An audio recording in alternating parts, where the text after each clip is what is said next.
They laughed when I walked in with a day pass and a purse older than most of their cars.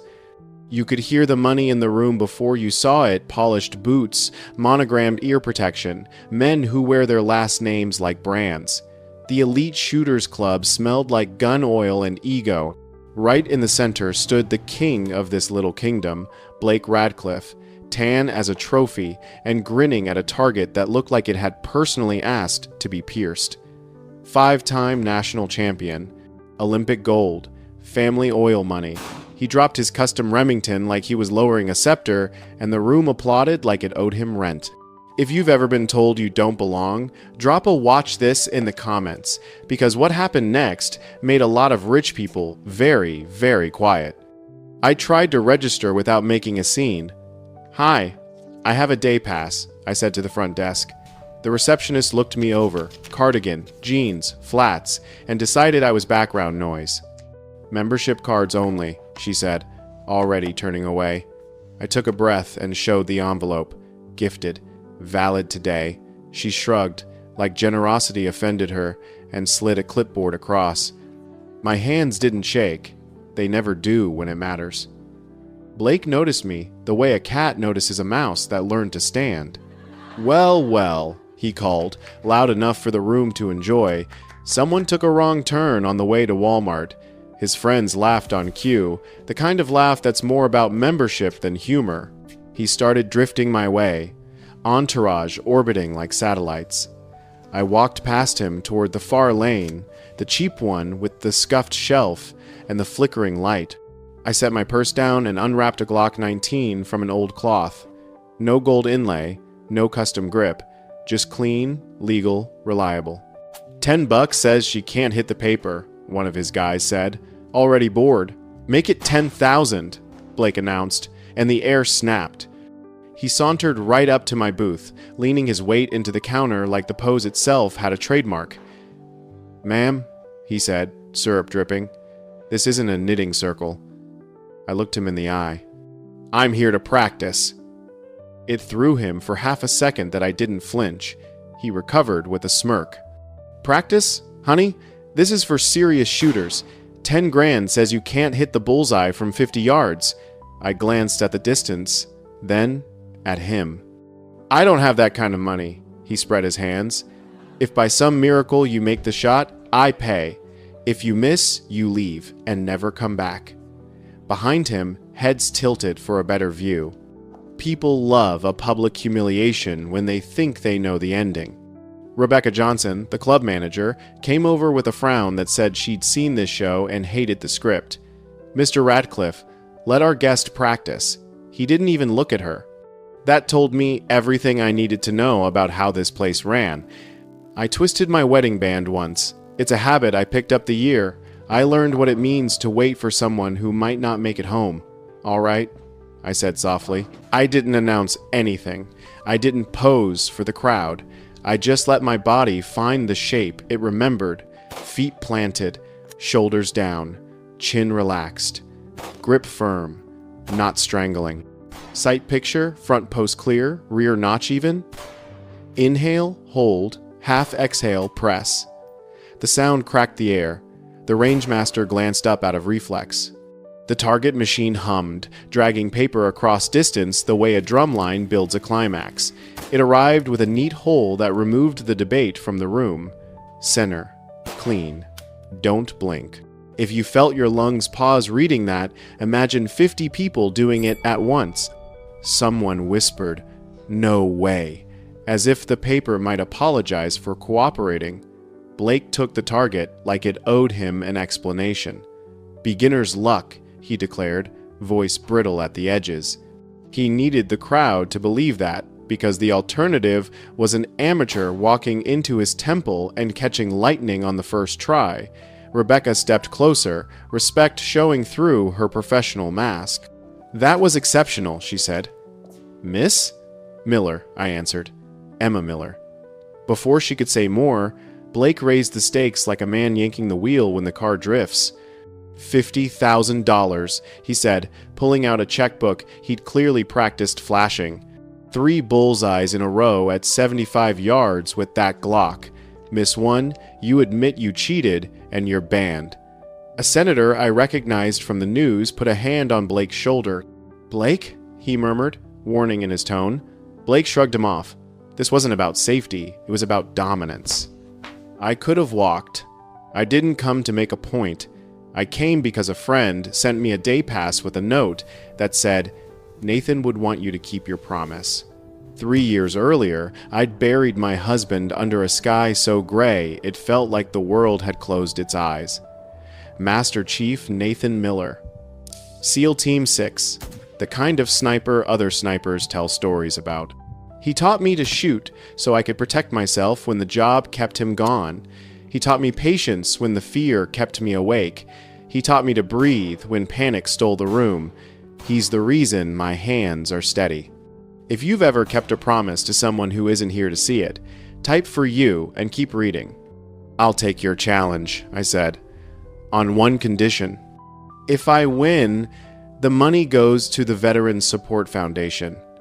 Blake arched an eyebrow, calculating whether charity made him look generous in defeat or invincible in victory. "Fine," he said. "It's not like you'll win." The crowd shuffled to make space. Phones came out like weapons that never miss. At 75 yards, the target looks like a dare. The air changes back there. It feels thinner, not because it is, but because your excuses have nowhere to hide. I loaded a fresh magazine and let the world shrink to 3 points. Me, the gun, the center.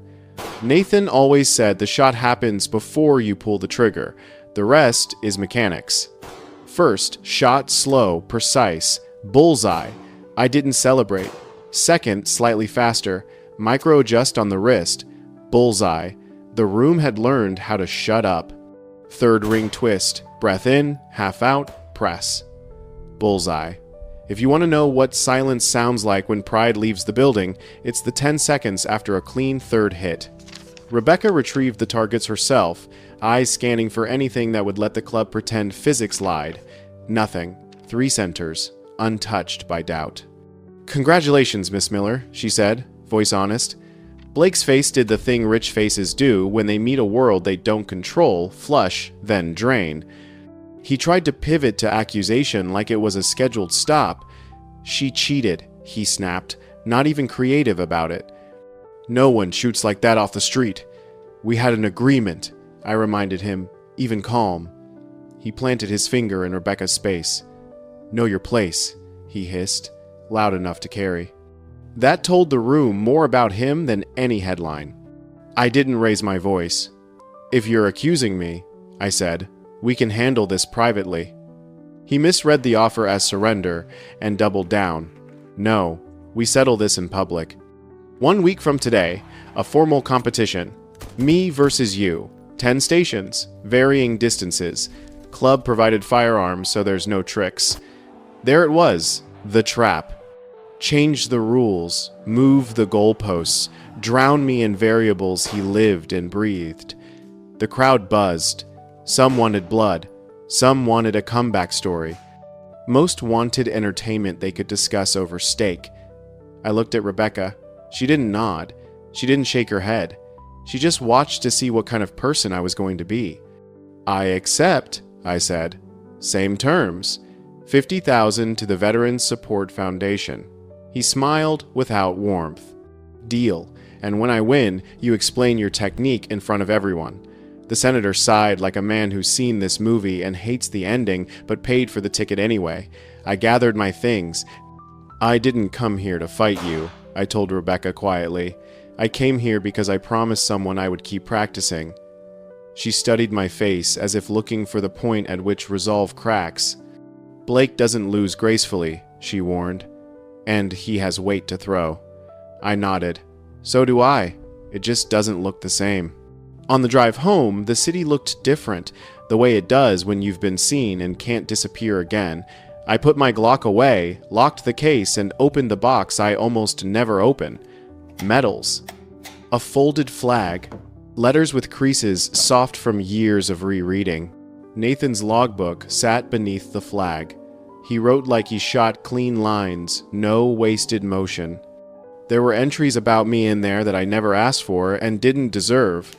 Emma, 50 yards, 9/10, bullseyes, natural talent, calm under pressure.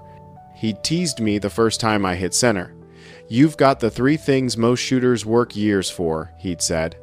Steady hands, sharp eyes, and a quiet mind. I cried exactly once the day of the funeral, and every night for a month after. Then I stopped, because grief doesn't end, it settles.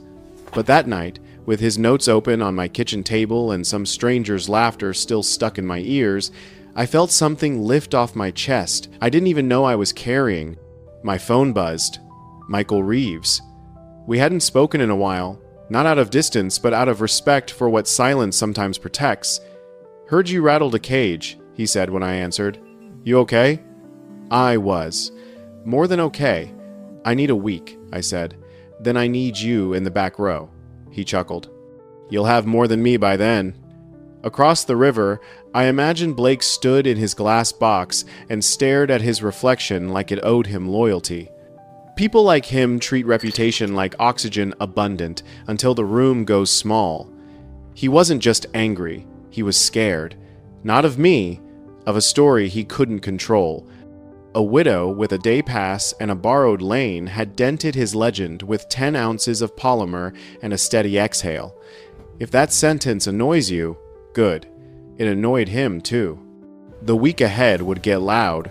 Rumors would grow teeth. People would pick sides not because they cared about right or wrong, but because picking sides makes them feel like they belong to something. I knew how this game worked. I also knew the only scoreboard that matters to me doesn't hang on a wall. It's a promise I made under a flag when a bagpipe played and a casket dropped and the world kept moving like nothing happened. Keep practicing. Keep breathing. Keep your hands steady. If you're still with me, tell me in the comments what promise you're keeping for someone. Don't make it fancy, just make it true. The Elite Shooters Club didn't know my name when I walked in. They knew it when I left. Not because I shouted it, not because I demanded it, but because sometimes the quiet ones give you a better story than the loud ones. They laughed at the cardigan. They laughed at the day pass. They laughed at the old purse and the standard issue Glock. Then 3 holes in paper wrote a different ending, and laughter didn't fit the shape of the room anymore. That's the thing about rooms like that. They're built to keep people out. All it takes is one clean shot to remind everyone inside that the door was always unlocked. I lay awake that night replaying the second when the 3rd shot landed, and the crowd went from smug to silent. I thought about how many times in the last 3 years I'd avoided places that felt like tests, how many days I'd chosen predictable over alive. Grief trains you to make the safest decision. Pride tries to rescue you by making the loudest one. I wasn't interested in either. I wanted the right one. So I slept, and when I woke up, I did the most dangerous thing a person in my position can do the week before a public fight. I made coffee. I stretched. I breathed. I opened Nathan's logbook, and I started reading. By sunrise the next day, Blake Radcliffe was already pacing his penthouse like a wolf with a wounded ego. The view of Boston's skyline didn't calm him. It only reminded him of the empire he had built. Money, medals, sponsorships, all balanced on a reputation that now had a dent shaped like a woman with a day pass. His phone buzzed non-stop. Texts from reporters, sponsors, and a few friends pretending to check in. But every message said the same thing between the lines. Is the rumor true? Did she beat you? He threw his phone on the couch and barked toward the kitchen. Jessica, turn on the TV. Jessica Thompson, his girlfriend, PR agent, and crisis manager, all rolled into one, flipped the screen on. The local morning show was running a segment titled Mystery Woman Outsmarts Olympic Champion. The clip played the moment Emma's 3rd bullseye landed. The anchor was smiling. Witnesses say it was the shot heard around Boston. Blake's jaw tightened. They're calling her the unknown marksman. Can you believe that? Jessica looked up from her tablet. Actually, they're calling her Ghost's widow. Someone online connected the dots. There's already a Reddit thread, apparently. Her late husband was a SEAL sniper. Blake froze mid-step. Who told them that? She shrugged. People talk, Blake. Maybe someone at the range. Maybe her friend. Doesn't matter. What matters is that you're trending, and not in the way we want." He poured 2 fingers of scotch, even though it was barely 9 in the morning. "Get my investigator. I want everything on Emma Miller. Background, family, criminal, financial, everything." His voice cracked just slightly on that last word, like the pressure of not knowing was worse than the thought of losing. Across town, Emma sat on her balcony, hands wrapped around a cup of tea. The steam curled in the cold morning air as she scrolled through her phone. Her inbox was full messages from coworkers, old friends, and complete strangers. Some congratulated her, some called her lucky, and a few called her a fraud, but she didn't reply to any. She had no appetite for arguments with people who hadn't been there. She just wanted quiet. The phone rang again, Michael Reeves. She smiled despite herself. "Morning, Michael. You just had to go and break the internet, didn't you?" he teased. "I didn't plan any of this," she said. "I just went to keep a promise." "Well, promises have consequences. Blake Radcliffe's been digging. Word in the community is he's trying to find dirt on you. He's embarrassed. That makes him dangerous." "I can handle embarrassed men," Emma said softly. "I married one who had to live with ghosts far heavier than ego." After hanging up, she walked inside and opened Nathan's box again. The medals caught the light, their ribbons faded but proud. Underneath the folded flag lay his old training logbook. She turned to the section where he recorded their sessions together. Emma, 75 yards, 10 tenths, calm under stress, learns faster than recruits. His handwriting was neat, efficient, confident. The kind of writing of a man who didn't waste words because he didn't waste time. That night, Rebecca Johnson called. Her voice was low, urgent. "Miss Miller, I thought you should know, Blake's already petitioned the board for rule changes. He wants the upcoming competition to include 10 different firearms, all at varying distances." Emma exhaled slowly. "And I suppose the final weapon will be something he's mastered?" Rebecca hesitated. "A Macmillan TAC 338, his personal favorite, long-range precision rifle. Civilian legal, but barely. He's trained with it for years." "Thank you, Rebecca. I appreciate the warning." "Be careful, Emma. Blake's influence in this city runs deep. The board approved his changes without hesitation. I think they're scared of him." Emma smiled faintly. "Fear is temporary. Integrity isn't." She hung up and pulled on a jacket. Within an hour, she was driving out of the city toward a small public shooting range she'd found online, the kind where nobody cared about sponsors or social status, just skill. The kind Nathan used to prefer. She signed in under a fake name, paid cash, and spent the next 8 hours doing exactly what she did best, learning. Every shot was a conversation with memory. She could almost hear Nathan's voice behind her. "You're flinching on the follow-through, Em. Breathe through it. Steady hands, not stiff hands. Control is calm. A real marksman doesn't fight the gun, they dance with it." By dusk, her arms ached, her ears rang, but her focus was sharper than it had been in years. She wiped sweat from her forehead and packed up her gear, nodding at the old range officer on her way out. He didn't recognize her face from the news, and that was fine. Anonymity was her armor. Back in Boston, Blake's investigator finally called. "Mr. Radcliffe, we have something." Blake's pulse quickened. "Tell me." "Emma Miller, born in Virginia, no criminal record. Accountant, moved to Boston 3 years ago. But here's where it gets interesting. Her late husband, Nathan Miller, was a Navy SEAL, highly decorated sniper. Killed in action during a classified mission." Blake's voice flattened. "A sniper." "Yes, sir." Known by the call sign, Ghost. The name hit Blake like a punch. He ended the call and poured another drink. "So that's her secret," he muttered. "She learned from a SEAL. That's why she shoots like that." Then, softer, almost to himself, "No one's going to believe I lost to a housewife trained by a ghost." Jessica leaned against the doorframe. "Maybe don't say that out loud." Blake shot her a glare. "You think I'm overreacting?" "I think you're obsessed," she said. "You're risking everything to prove you're not second best. But guess what, Blake? She's not after your title. You're fighting a ghost that doesn't care." He laughed bitterly. Then I'll make her care.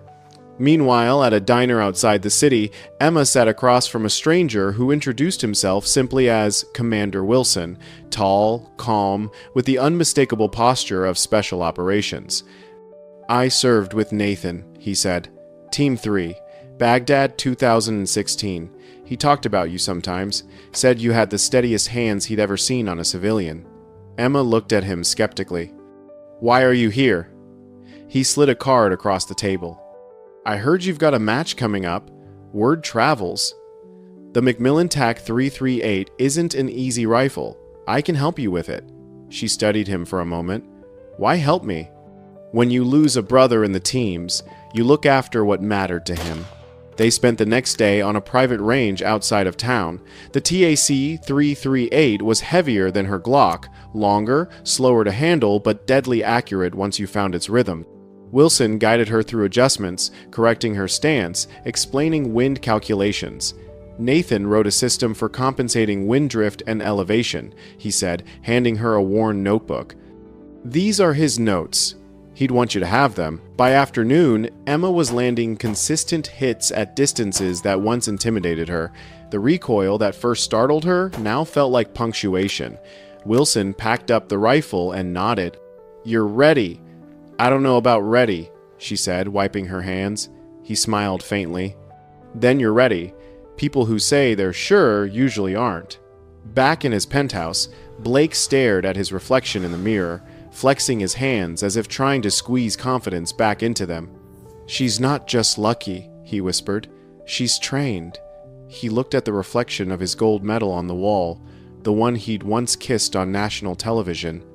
Experience wins over sentiment, he told himself, like a mantra. But deep down, he knew that wasn't true. Sentiment had a way of making people unstoppable. That night, Jessica found him on the balcony, staring out over the Charles River. "Blake, maybe it's time to let this go," she said quietly. He didn't turn around. "Let go? I've worked my whole life to be the best. You think I'll let some widow with a pity story rewrite my legacy?" "It's not pity, Blake," she said. "It's grace. Something you've never learned." He turned then, eyes sharp. "You're fired." He dialed another number, one he hadn't used in years. "It's Blake." "Is everything set for tomorrow?" A pause. Then, "Good. Make sure the equipment is prepared exactly as I described." He hung up, poured another drink, and whispered to the empty room. "Let's see how perfect the ghost's wife really is." Across town, Emma was polishing her Glock and cleaning her borrowed rifle. She didn't know what tricks Blake was planning, but she did know one thing. This wasn't just about a shooting match anymore. It was about showing every person who's ever been underestimated that calm doesn't mean weak and quiet doesn't mean small. She looked down at Nathan's logbook one last time before bed. Written on the last page were words she'd never noticed before, faint and faded. "For Emma, remember, you're not aiming to win. You're aiming to make them remember your name." She smiled through the sting of tears. "Mission accomplished," she whispered, then closed the book and turned off the light. The next sunrise would be the day everything changed. By the morning of the competition, the Elite Shooters Club didn't look like a range anymore. It looked like a stadium. News vans were parked out front, banners fluttered, and the crowd buzzed with that hungry electricity people get before they watch someone fall. Blake Radcliffe had turned what was supposed to be a simple match into a spectacle. Sponsors lined the walls, cameras were mounted in every corner, and a private security team managed the guest list like it was a royal gala. To him, this wasn't about shooting anymore. It was about reclaiming his throne. Inside, the tension was thick enough to touch.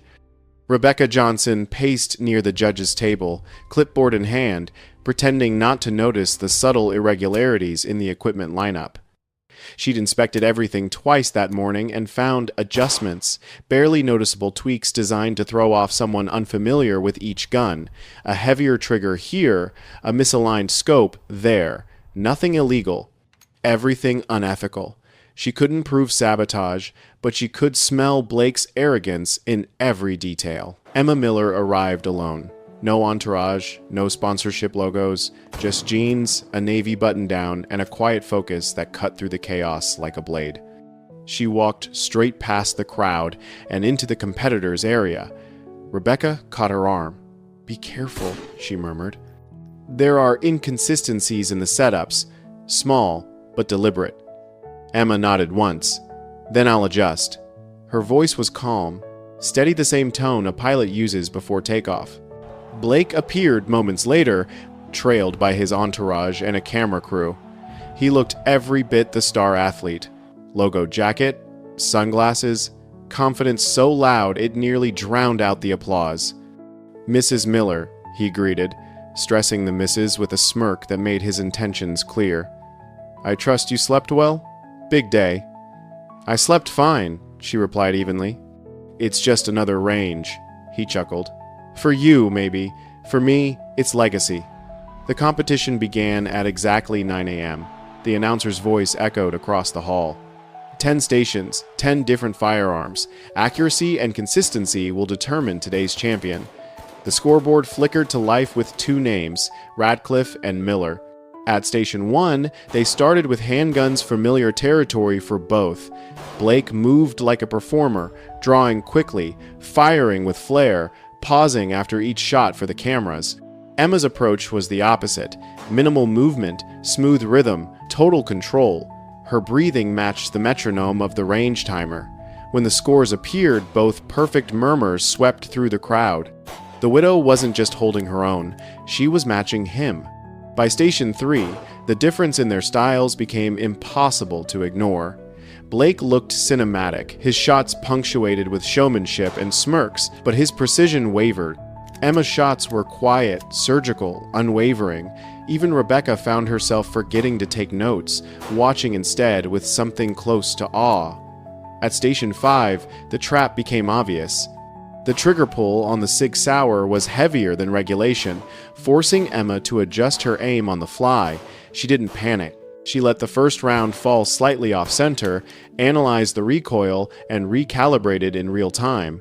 The next 4 bullets landed dead center. When her final shot punched through the same hole as the previous one, the crowd gasped. Blake scowled. He was still ahead barely, but the cracks were forming. Each of his stations relied on experience with competition-grade weapons. Hers relied on adaptability, patience, control. By Station 8, their scores were nearly identical. Blake's jawline tightened with every tie. The audience, once his loyal fanbase, started whispering in Emma's favor. Every time she hit a bullseye, a ripple of applause followed. It was subtle at first, then louder. Even the senator in the front row leaned forward, intrigued.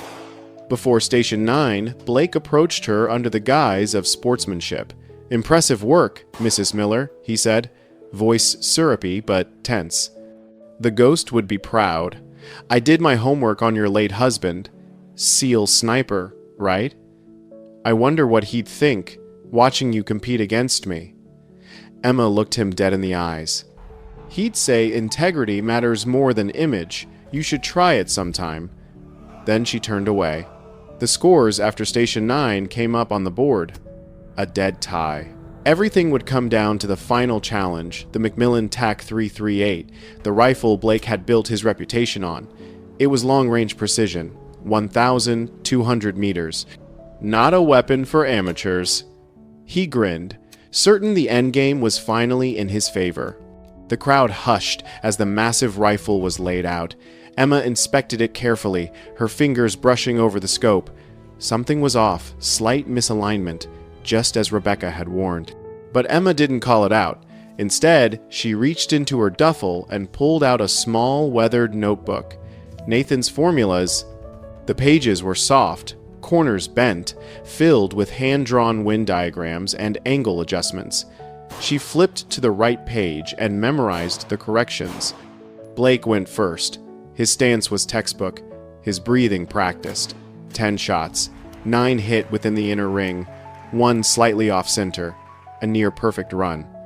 The audience erupted in polite applause. Blake turned to her with a grin that screamed, "Try topping that." Emma stepped forward. She could feel the weight of every stare, every camera, every doubt in the room pressing down on her. She settled into position, shoulders square, cheek against the stock. She remembered Nathan's voice. Slow is smooth. Smooth is fast. First shot, bullseye. Second, bullseye. The third and fourth were identical, so close the holes overlapped. The range was silent now, so silent she could hear her own heartbeat. Fifth shot, dead center. Sixth, seventh, eighth, flawless. Then it happened. A flash of light flickered across her sightline, quick but distracting. Someone in Blake's entourage had moved too close, their phone reflecting off the glass barrier. She paused, breathed in, exhaled halfway, adjusted for the glare, and fired again. Ninth, bullseye. The 10th shot. The room seemed to hold its breath. Emma twisted her wedding ring once, the ritual that steadied her hands and her heart, and squeezed the trigger. Crack. The bullet tore through the air, hitting so perfectly that it split the edge of her previous shot. The electronic scoreboard blinked, paused, and then displayed the words, "Perfect score." For a full 5 seconds, nobody moved. Then, as if some invisible spell broke, the crowd erupted. Applause thundered through the hall. Cameras flashed. Even the stoic judges exchanged impressed looks. Rebecca exhaled for the first time in what felt like hours. Blake's expression curdled from disbelief to rage. He stormed toward the judge's table. "She cheated! There's no way she shot that clean. The equipment, she must have tampered with it." Rebecca stepped forward, holding her tablet. "Actually, Mr. Radcliffe, the equipment was tampered with." Gasps rippled through the audience. "But not by her. We have security footage showing your technical advisor entering the storage room before the match." The color drained from Blake's face. "That's ridiculous." "Is it?" Rebecca tapped the screen, and the footage appeared on the big monitor, his own man adjusting the scope mounts and trigger calibrations. The room went silent again, but this time for all the wrong reasons. The champion had been caught cheating. "Mr. Radcliffe," Rebecca said firmly, "under club regulations, tampering with competition equipment constitutes fraud. Your results are void." The official winner of today's match is Emma Miller. Applause turned into a standing ovation. Some people cheered for Emma's victory, others simply for justice done in real time. Blake stood frozen, stripped of the only thing he valued more than money, his reputation. Emma turned to him, calm as ever. "You owe $50,000 to the Veterans Support Foundation, Mr. Radcliffe." He glared at her. "You think this changes anything? You think anyone will remember you next month?" She met his gaze without flinching. "They'll remember what you did, and what I didn't." By the next morning, the video of the competition had gone viral. Clips of her flawless run captioned, "The Ghost's Widow," flooded social media. News outlets ran with headlines like, "Billionaire Marksman Exposed," and "Widow Outsmarts the Elite." Sponsors dropped Blake overnight. The governing body suspended his competition license pending investigation. Emma didn't bask in the spotlight. She ignored interview requests and PR deals. Instead, she met with Colonel James Harrison from the Veterans Support Foundation. "Your donation made headlines," he told her. "But your story did more. We're launching a new program, Therapeutic Marksmanship for Veterans Coping with Trauma. We'd like you to lead it." Weeks later, Emma stood on a small outdoor range, 6 veterans lined up beside her. Some had visible scars, others carried invisible ones. She smiled, voice firm but kind. "We start simple. Stand tall, breathe steady, aim for progress, not perfection." And somewhere, she could almost hear Nathan's voice again. "Told you they'd remember your name." At the year's end, the foundation introduced a scholarship, the Nathan Ghost Miller Excellence in Marksmanship Award. The first recipient, a young Army Ranger learning to walk again, saluted her through tears. Emma twisted her ring once, smiled at the crowd, and said quietly, "Never underestimate the quiet ones." We're the ones who hit what we aim for. For everyone who's ever been dismissed, ignored, or underestimated, this story wasn't about revenge, it was about redemption. about proving that dignity isn't something you're given, it's something you reclaim, one perfect shot at a time.